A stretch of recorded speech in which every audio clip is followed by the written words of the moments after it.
come on in. We're going to try to get started in the next couple minutes here. People could come on in and have a seat.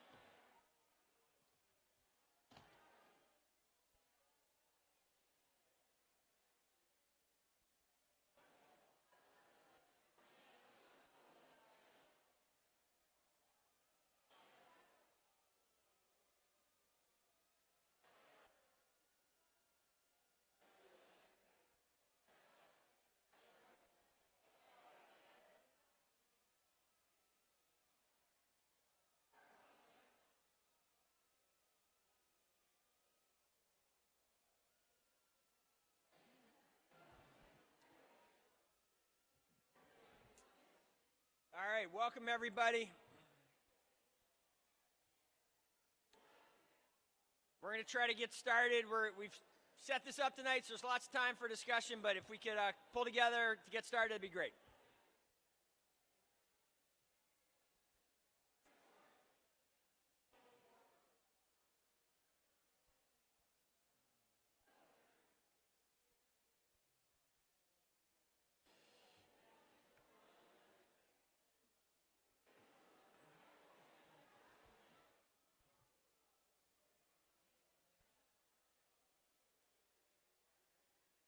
All right, folks, we're gonna launch into this. We got a lot to do tonight. I'm Mayor Moreau Weinberger. It is exciting to see so many of you have turned out to be part of this phase 2 conversation of what we're calling the BTV Housing Summit. Let me give you just a little roadmap of how the evening is going to go, and then I have some remarks to share, and then Megan Tuttle, our senior planner, and other members of the big city team that's been working on this all spring and summer are going to come up and share some details about the proposals that we've been working on since the first part 1 of the summit in June. After that, we're going to break into 5 small groups, and the idea is to use 90 minutes of this 2 hours, about 90 minutes, so that everybody here can weigh in on all 5 of the different proposals. We're going to try to basically have short discussions, and you can, as long as you want to at least be engaged, you can weigh in each of the different 5 policy areas. So more about the detail on that to come in a moment. Let me kick things off by, first of all, sharing our excitement and enthusiasm as a city team for the work that we're engaged in with you tonight. From my perspective, getting our housing policies right affects every Burlingtonian in one way or another and impacts most of our major community goals. Getting our housing policies right will ensure that our young, our old, and working people can continue to call Burlington home. Getting our housing policies right will give a huge boost to our efforts to become a more inclusive and diverse community. Getting our housing policies right will strengthen our businesses, create jobs, and create new public revenues for the many social programs we're committed to. Getting our housing policies right, building homes here in Burlington instead of building them further out into the farmlands and forests of Vermont will help propel our climate goals and protect the historic character of this beautiful and unique state. So that's why we're doing this. Where are we in this discussion? In some ways, this is a conversation that's been going on since at least the 1980s. I believe Mayor Sanders had the first mayor's task force on housing, and every mayor since then has continued to work on housing, and I will say from day one, housing has been a top priority of this administration. I came into this job after 15 years working as an affordable housing developer in Vermont, New Hampshire, and New York. In the first couple years of this administration, we did a couple big things working hand in hand with the council. We did a major study about trends in housing in Burlington that confirmed what I think many of us felt, which is that there were a number of disturbing things going on in our housing with respect to our housing. Downtown housing growth has not kept up with in recent years with the amount of growth that is happening out in the suburbs and the exurbs of Chittenden County. Younger households have been pushed out of the downtown Burlington by older, wealthier households. Downtown housing growth, we really kind of missed the housing boom of the early 2000s in Burlington. We didn't keep up with peer cities that saw a lot of new homes created in that period here in Burlington.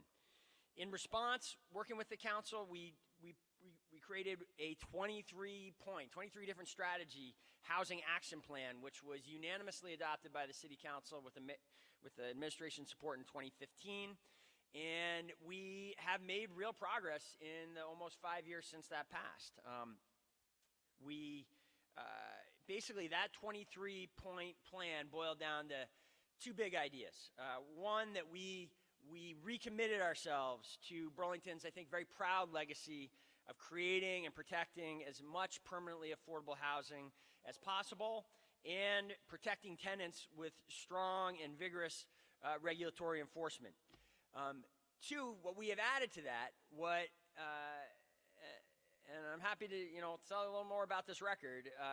We have made good on number one. What we have added to this is that we have added an emphasis on increasing the total supply of homes. So let me say a little bit more about the progress we've made in both those areas. By working with, supporting our outstanding housing nonprofits, and I see the leaders of those nonprofits here in the room tonight, we have built and preserved over 500 permanently affordable homes since 2012.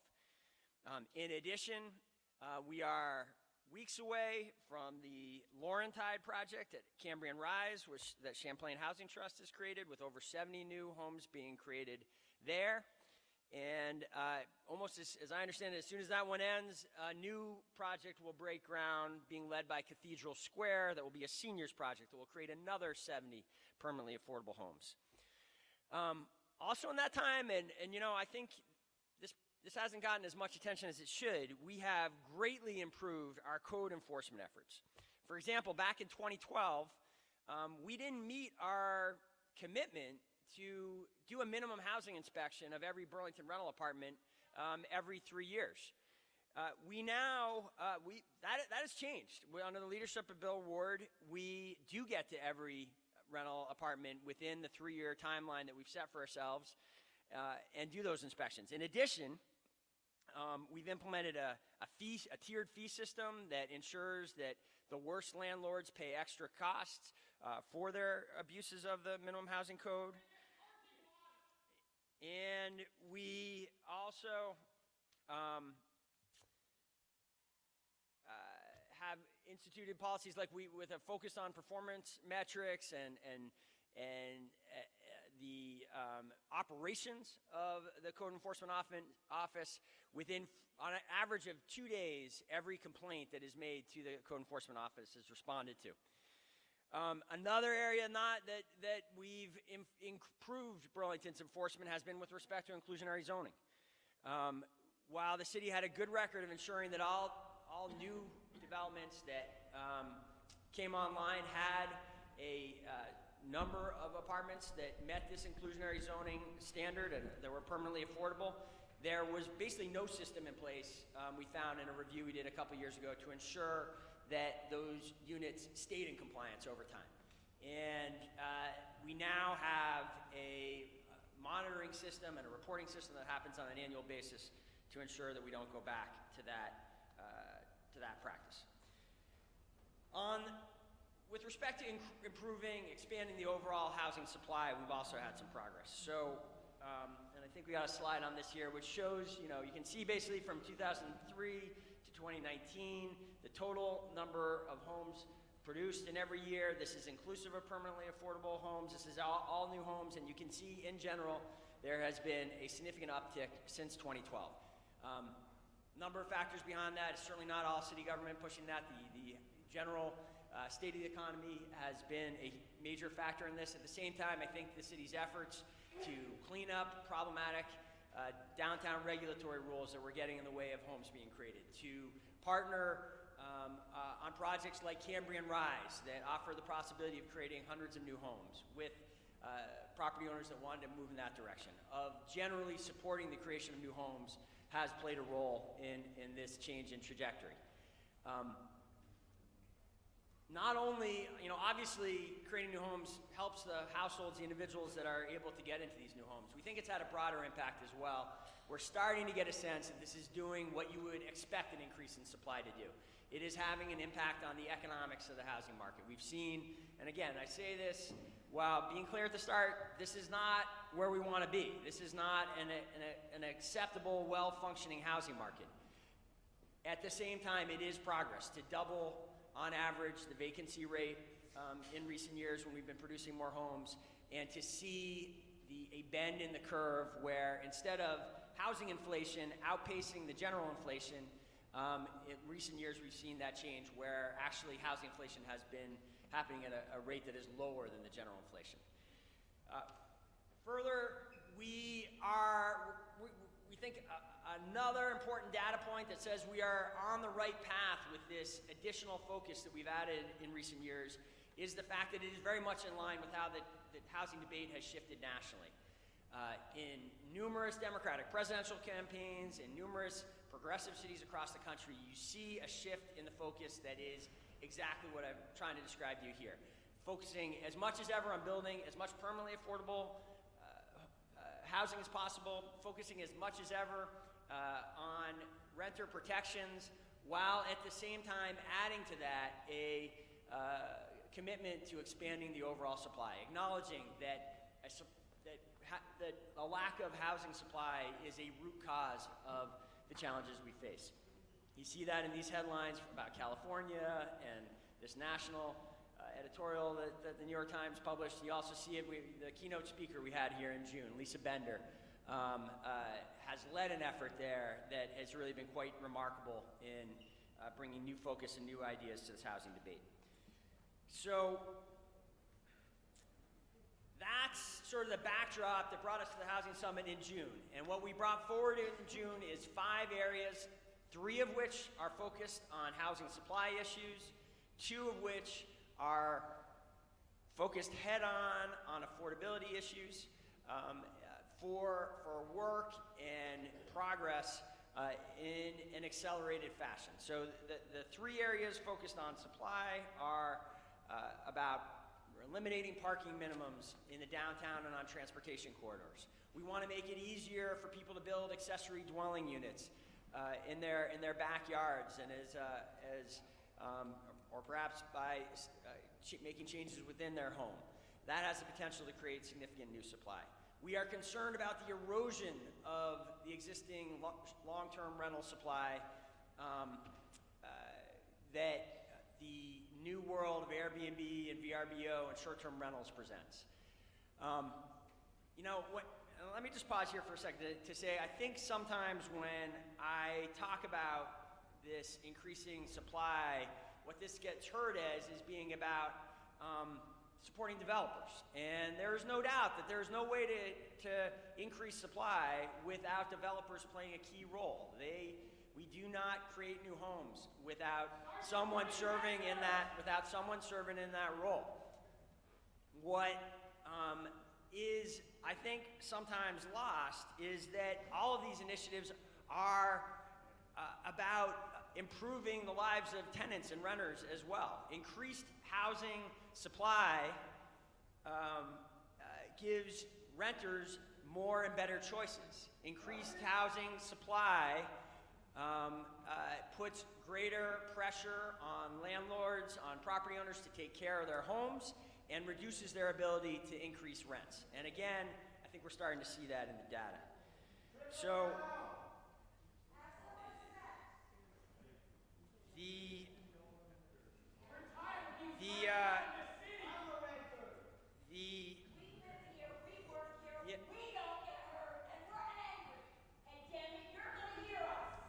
that's great. That's what tonight is about, is to have these conversations. And I grew up here. I can't afford to live here without Section 8. I'm lucky there are thousands of people here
particular around energy code issues, where we think there is a huge issue where tenants pay the utility bills, not property owners, and those property owners have little incentive, in some cases, not all cases, but in those property owners, 85% of the rental homes here in Burlington, the tenants pay the heat. I see your expression. Those are what we're focused on, where there's a split incentive. Okay, Erica,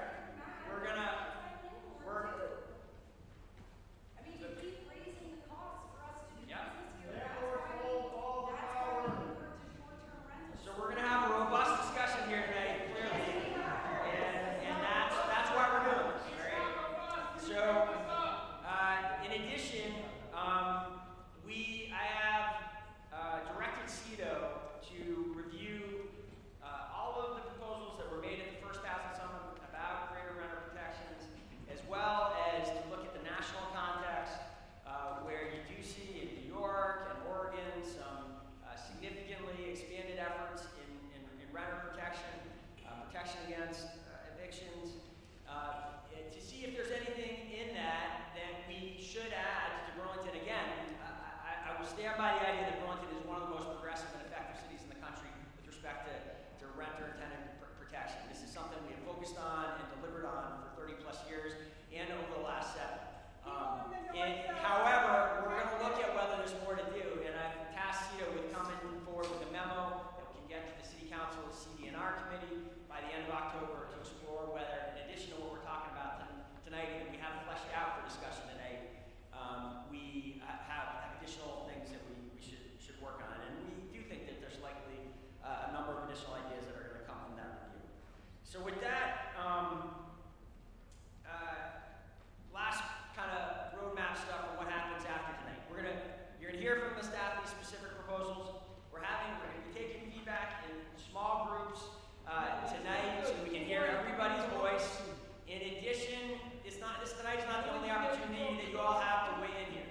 We are also going to have MPA discussions throughout the month of September on these 5 proposals. In addition, I met with President Kerr-Wright earlier today, and we're going to schedule within the month a council work session to get feedback from the council at this stage. Because, and I think I haven't quite made this point yet, what we are laying out here tonight are concepts. They are not yet at the stage where we can say this is what we as administration, we as a city think we should do. This is the next step in the process of getting our policy right here. We talked about these areas in general in June. Now we have specific proposals for you all to respond to tonight, and in those other feedback sessions I just described. We are going to then take all that feedback and we are going to finalize these proposals. I expect there will definitely be refinement in these proposals and maybe even major changes to these proposals before we then take the next step and hand to the council proposals that the administration is backing for action in October. That is our plan, is to get to that point in October with the hope that the council can then take that and move on those, and we can see quicker change, a quicker pace of housing change than we have at times in the past. And with that, thank you for bearing with me through that. Let's have Megan Tuttle up here to take on the next step. Megan, thank you, and the whole team.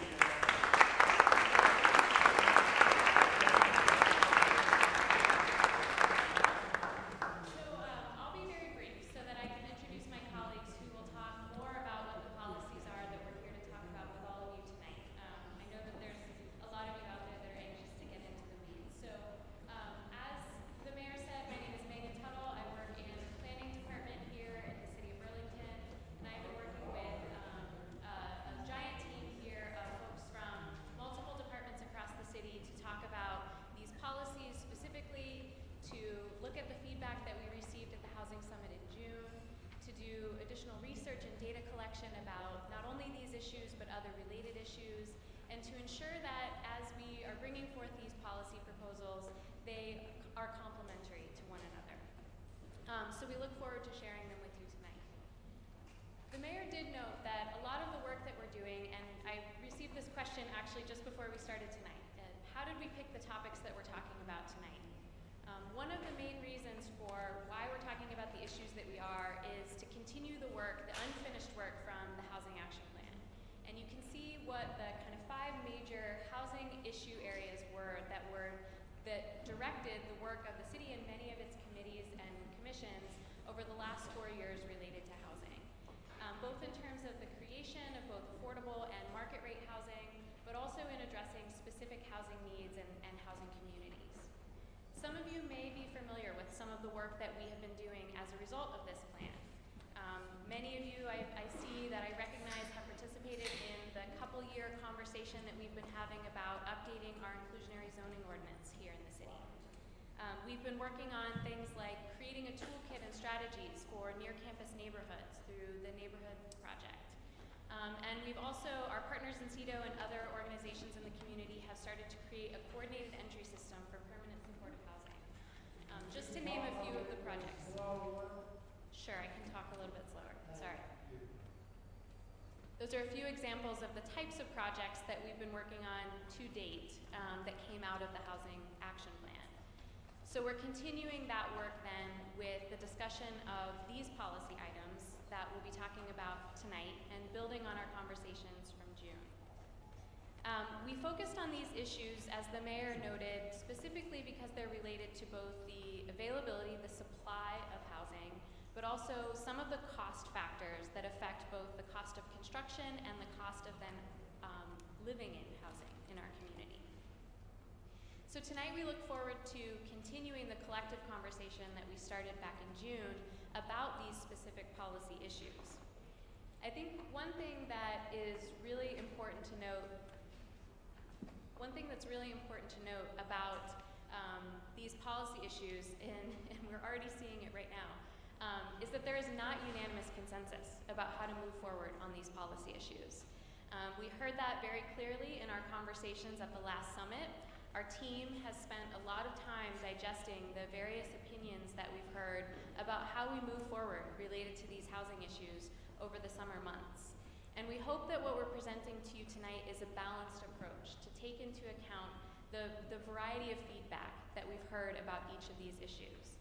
And we figure that the conversations tonight will probably have a lot of differing opinions that are presented here too. But the purpose of the conversation tonight really is to let all of those conversations come forward so that we can continue to test and refine the approaches that we're presenting to you tonight related to these issues. So at this point, I'll invite my colleagues up here that are just a few of our team that have been working on these proposals that we'll share with you tonight, that will talk to you a little bit more about kind of what the issue is, what we heard at the summit in June, and what our proposal is that we want to hear your feedback on for the rest of the evening. So Chris, can you join me? Good evening. Thank you, Megan. Thank you, Mayor. The first issue we want to talk about this evening with you all is energy efficiency in rental housing. And the issue that we've been unpacking is the general affordability issue. Energy costs sometimes aren't looked at as part of the overall affordability equation. The other is climate change. Reducing fossil fuel usage in existing buildings is a Burlington goal and a Vermont goal. Some context as to why this can be a little thorny as we look at this. So 60% of our households are renters. And as the mayor pointed out, 85% of those folks pay their space heating costs directly. Space heating and domestic hot water are the 2 biggest drivers of energy costs in our climate. 60% of our renters are in cost-burdened households, meaning they're paying more than 30% of their income towards their housing. So the issue, and one other piece of context, is about 95% of our buildings use natural gas for space heating and hot water. We have a very old housing stock, and we've learned a lot about how to cost-effectively reduce energy use in this housing stock through weatherization. But when you have the tenants paying the energy bill, and the work to be done would be to put more insulation in the attic or sidewalls or do really good air sealing work, that's not something a tenant is going to do. So we have what is known in the energy efficiency world as a split incentive. And it's not just a Burlington problem, it's a Vermont problem, it's a national problem. How do you get more energy efficiency into rental housing when the tenant's paying the bill? So what we heard at the first summit was a couple things. We really would like to accelerate the pace of weatherizing buildings in need. Can you energy folks figure out which buildings need the work first? Can you come up with cost-effective, not the most expensive work, but can we come up with some minimum things for folks to do? And can we do it quicker than some of the ordinances that are in place today? So in 1997, the city passed the time of sale energy efficiency ordinance for rental housing to try to address this issue. But it only happens when buildings are sold, and that doesn't move through our 11,000 rental properties very quickly. So the proposed framework for the policy change is to borrow from our already robust minimum housing code inspection process and evolve the time of sale elements so that they will happen within the time frame of the minimum housing code. Of course, with some time to get the work done. It's to get a weatherization contractor and do that, we understand there's going to be a little bit more time. It will only apply to rental properties where the tenant pays the space heating cost directly, and it will only apply to higher use buildings. So at the breakout session in the corner over there, we can get into those details, talk about benefits, costs, and the timelines we're thinking about, and would love to hear your thoughts as well. Thank you.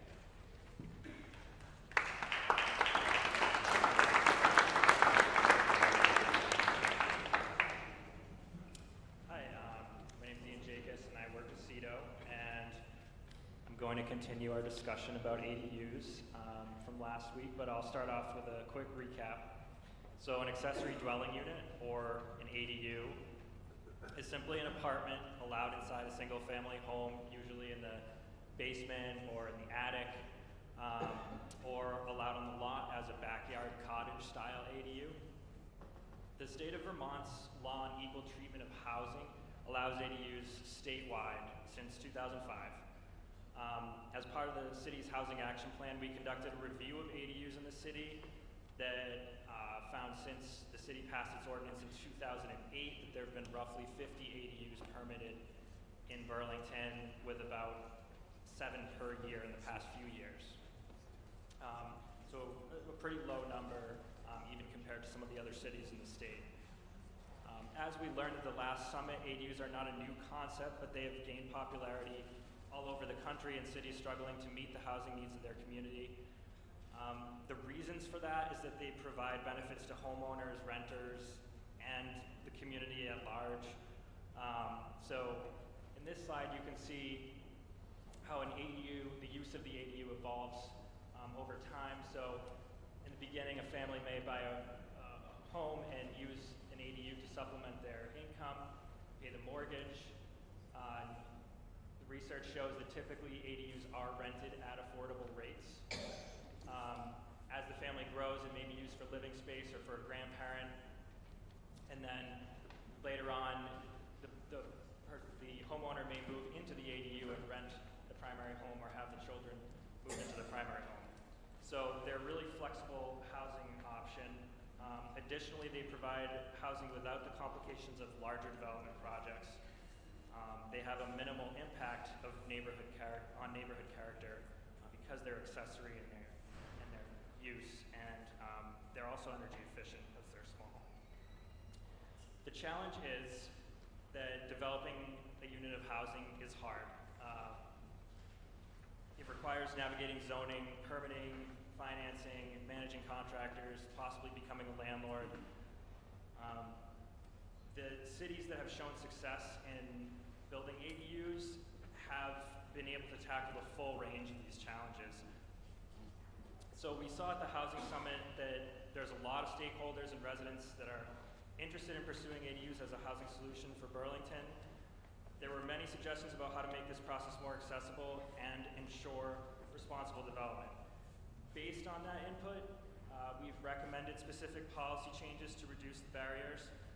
It is important to note that education efforts, technical and financial assistance are also a critical piece of this. So we've got kind of the ordinance changes that we're talking about, but there are background efforts with the city, home share and AARP, to name a few, working on the other pieces.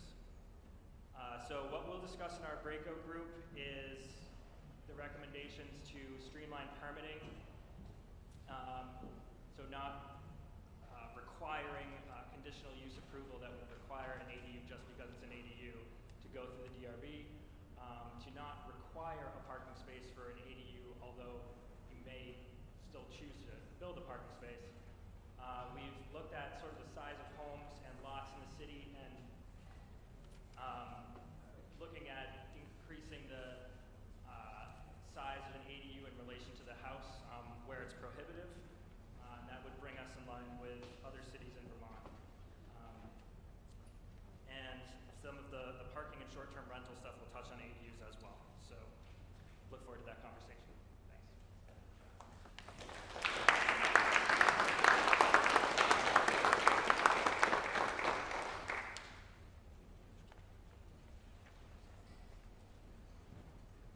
Hi, I'm Scott Gustin, and I'll talk about short-term rentals tonight. So short-term rental, or STR, I think we're all pretty familiar with what they are. They're a dwelling unit that's rented in whole or in part to guests for stays, overnight stays of 30 days or less. It can be an apartment, a house, or just a bedroom within. So think Airbnb, VRBO, and the like. There's significant and growing demand locally and nationally for STRs. They benefit owners with a source of income, and they can even encourage investment in the property. They benefit Burlington's tourism economy and provide guests with a convenient place to stay when traveling. In Burlington and nationally, the data show that STRs can take away from available housing options and our overall housing supply. Some quick stats for Burlington. As of August 2019, there were 410 unique STR listings in the city. That's a 25% increase since 2018, just 1 year. About 20 of these actually have zoning permits to be a bed and breakfast. About a third are bedrooms within a dwelling unit, and about 2/3 are the entire dwelling unit. The median nightly rate is $119. So what did we hear at the June Housing Summit? We heard a few basic themes to address. One is we should deal with them. We should have standards either in the zoning code and through rental registration. We should encourage or require owner occupancy of the STR. We should encourage partial unit STRs as opposed to whole unit conversions. We want to consider different standards for different types in different areas as opposed to a one-size-fits-all. We want to require minimum housing standards. We want to consider ways that STRs might support affordable housing in the city. We want to consider neighborhood impacts where these go. We also want to focus our efforts on what we want to see as opposed to what we want to prevent. So later tonight, at the STR station, we'll talk about a basic potential framework to address these in the city. There's 3 basic pieces. One is business registration to ensure that the required rooms and meals taxes are paid. Second is minimum housing registration. That's to ensure that minimum life safety standards and ongoing inspections to ensure ongoing safety for occupancy of these. And then finally, zoning standards. So it's important to point out here that we're talking about something that's longer than temporary, but shorter than a traditional long-term rental unit. There's 2 basic types, as I mentioned before, bedrooms within a unit and the entire dwelling unit. So we have existing standards for bed and breakfast that will modify to address just the bedrooms within for STRs.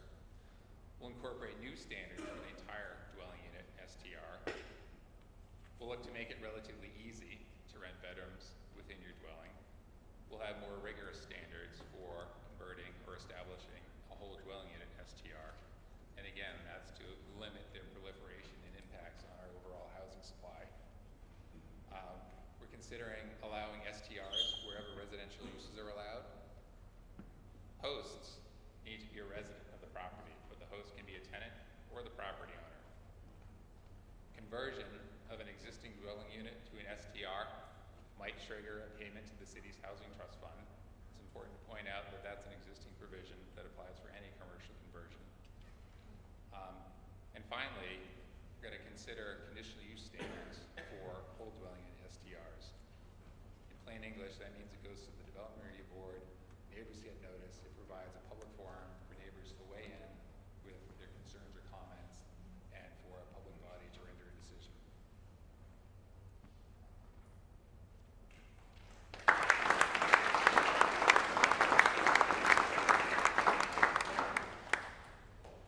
Good evening. I'm David White. I'm the Director of Planning, and I'm going to talk to you a little bit about minimum parking requirements. So one of the issues we discussed back in June was the fact that the city requires all new development to provide a certain amount of on-site parking as part of that development project. There's a rapidly growing consensus around the country, and in fact internationally, that these parking requirements like these lead to an oversupply of parking. They make new development overly expensive and complex, and undermine our goals for a more walkable community and better transit. As a result, hundreds of communities around the country have made the move to eliminate their minimum parking requirements in all or part of their communities. Many communities never had them to begin with. So the question we posed was, should Burlington join this list and remove what is understood as being a significant barrier to the creation and affordability of housing? We know that parking takes up a lot of space. About 14% of the downtown area right now is occupied by parking. Parking is incredibly expensive to build and maintain, and therefore it adds to the cost of everything that's associated with it, whether it's a residential unit or a retail space. Not everyone regularly uses or even has a car. In the census blocks that are around the downtown, 25% of the households do not have a car. And as a result, a lot of the parking that we're requiring to be built sits empty. About 30% of the downtown parking spaces are vacant at any given time. This is an incredible waste of money and space. So why should we require the creation of more parking spaces when we're not making the best use we can of the parking spaces we already have? So in the conversations we had in June, there was a lot of support of this idea and the understanding that the need for parking is highly variable based on the location and the type of development.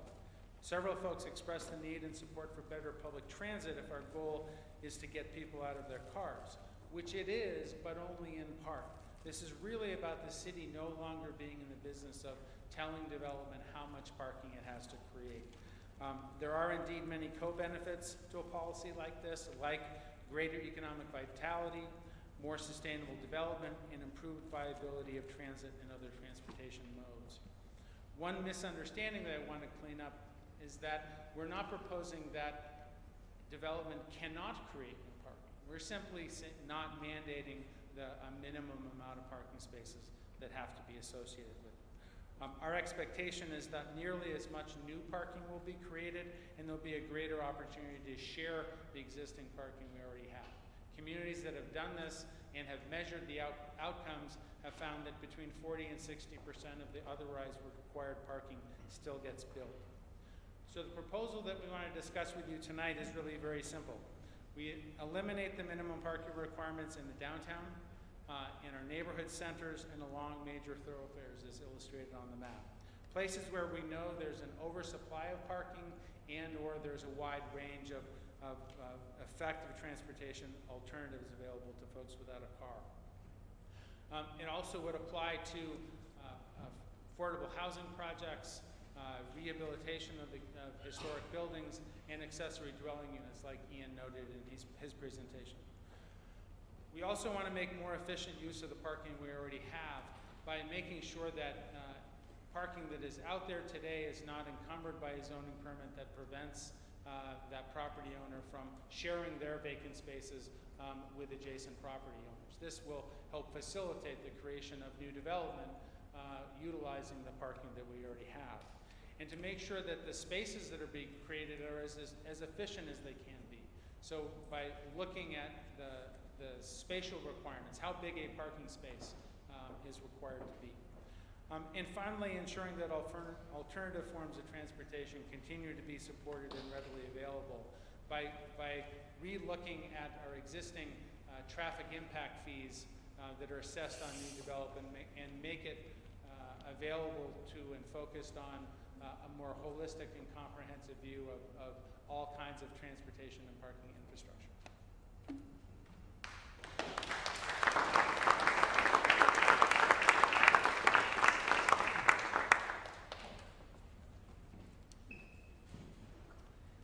Good evening.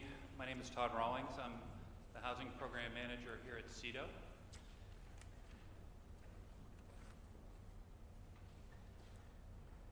Over 1,800 vulnerable households in Burlington have affordable housing because of the Housing Trust Fund. Low-income families, individuals, people with disabilities, people experiencing homelessness, and seniors all have benefited. First funded in 1990, the city's Housing Trust Fund is the largest source of non-federal funding for the creation and preservation of affordable housing in Burlington. It's flexible and it provides critical early funding for these projects. The vast majority of funds have come from a dedicated property tax of 1/2 penny on every $100 of assessed value, which generates about $200,000 a year for the fund. From Burlington's Housing Action Plan to the Inclusionary Zoning Working Group and other City Council committees, we've heard there's a strong interest in having a conversation about the Housing Trust Fund and whether or not it is being funded adequately. The dedicated funding has been essentially flat since 1990, and inflation has eroded the impact of these funds. Adjusting for inflation, this year the dedicated tax is contributing 46% less to the Housing Trust Fund than in 1990. This might be appropriate if fewer low-income Burlington residents were struggling with affordability than they had been in the past, but the data suggests otherwise. In 2000, 33% of low-income households paid more than 30% of their income toward rent or a mortgage payment. And in 2018, that number has risen 7%, so that over 40% of households do not have affordable housing. Many community members, including some of you here today, participated in one or both listening sessions about the Housing Trust Fund at the June Housing Summit. What we heard was near consensus that the Housing Trust Fund should be increased to at least 1 penny. For some time, the mayor supported increasing the Housing Trust Fund through the dedicated tax, and this fall he will propose to the City Council that they join him in supporting this effort. This would involve the council referring this to the Charter Change Committee, putting the increase on the March ballot, and ultimately going to the state legislature for approval. If successful, this effort will generate an additional $170,000 a year for the Housing Trust Fund, which will leverage an additional over $1 million a year to preserve and create new affordable homes in Burlington. Since 2016, to make up for this erosion due to inflation, the mayor proposed and the City Council approved an additional $170,000 per year in general funds to supplement the dedicated tax. The mayor's proposal would guarantee that this increased funding is available to affordable housing every year. During this period of increased funding, the Housing Trust Fund has funded an average of 68 units per year, compared to the previous 4 years where 55 units per year were created. Given that, and since this funding is targeted to nonprofit providers of housing, it's reasonable to argue that this increase from 1/2 penny to 1 penny will result in the creation of at least 13 new permanently affordable homes for low-income families each year. Thank you.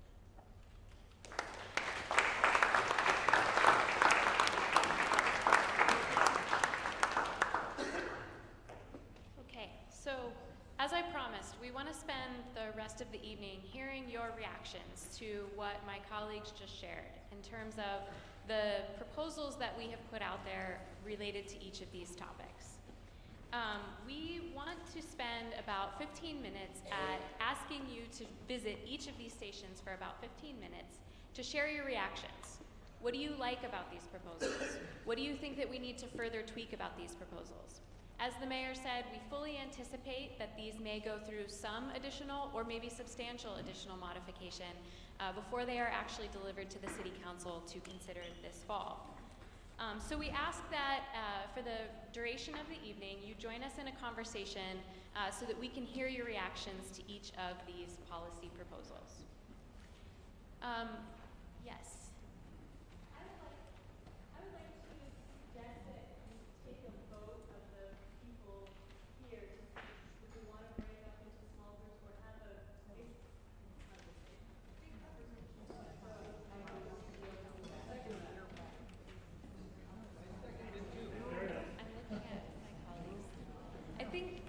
I think that what we found at the Housing Summit that was really helpful was that when we broke up into small groups of having just about 10 or 15 people, everyone had a chance to say what they wanted to say about every single topic. So we would really like to have that level of input on each of these issues here tonight as well.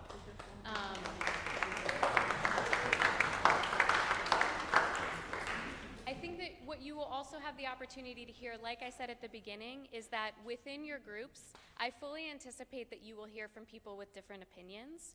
And I encourage you to start a dialogue in those groups. We want to record everything that you're sharing with us, whether it's support or opposition or something in the middle, questions about these topics. So we definitely encourage you to break up around the room.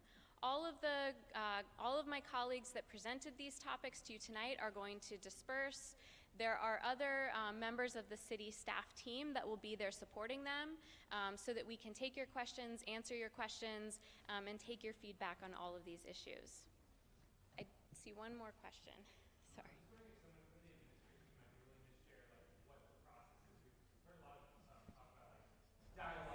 Sure. What is that when it comes down to like modifying proposals and stuff? Like how are you actually like holding what people are saying in different circles and in different conversations? What does that actually look like in real terms after everyone's shared it? That's also a great question. The question was about what does it look like for us to take the feedback and what will we be doing next? After the last summit, we collected all of the input that was shared at every single one of the breakout groups, and we actually compiled a summary report, which I know there were some copies of when you first came into the room that we provided to the City Council, that we posted on the city's website, and that our city team used to then have a conversation, do some research to ultimately formulate what you're going to see here tonight, or what you're going to talk about here tonight. I anticipate that we will do the exact same thing with what we receive here tonight as well. And ultimately, each of these policy proposals has a public process associated with them. This is early feedback associated with how we might approach these issues. The policies that are related to zoning will be talked about and visited by our planning commission before they move to the city council. Each of these has sort of their own kind of public process that the folks that will be at each of the stations are also prepared to talk to you more about in terms of what the next steps look like. But ultimately, I know that this package is anticipated to go to the full city council for some dialogue in October, and then be referred on for more conversation from there. So at this point, can we have a small breakout group on the health and safety impacts of the planned basing of the F-35 as one of the breakout groups, please? Sure. So a couple of the logistic details that will touch on your question, and then we're going to break up because it's getting late, and I want to make sure that we have a chance to hear from you. So as we mentioned, we want to hear your specific feedback on the 5 issues that we brought up, but we know that there are other issues that are on your mind, that you're interested in, that are important for us to think about. So right here in the back, with the folks that have the renter signs, right behind them are a couple of posters of other housing-related topics that came up at our last summit, and a blank poster for you to also share those topics again here tonight. So if you have things that you think should be on our radar for future discussion, please add them to that poster throughout the evening. If you are interested in talking with the woman in the back corner about health and safety of housing, please feel free to stop by and chat with them throughout the evening as you're making your way around the room. In terms of getting us started, I will kind of help keep us moving. That way we all have the opportunity to visit and talk about every single one of these issues here tonight. So please look for me occasionally. I'll try to be vocal, but if you can't hear me, I will also put this on the screen that will help you think about moving around the room to another topic. But at this point, I just ask you to get up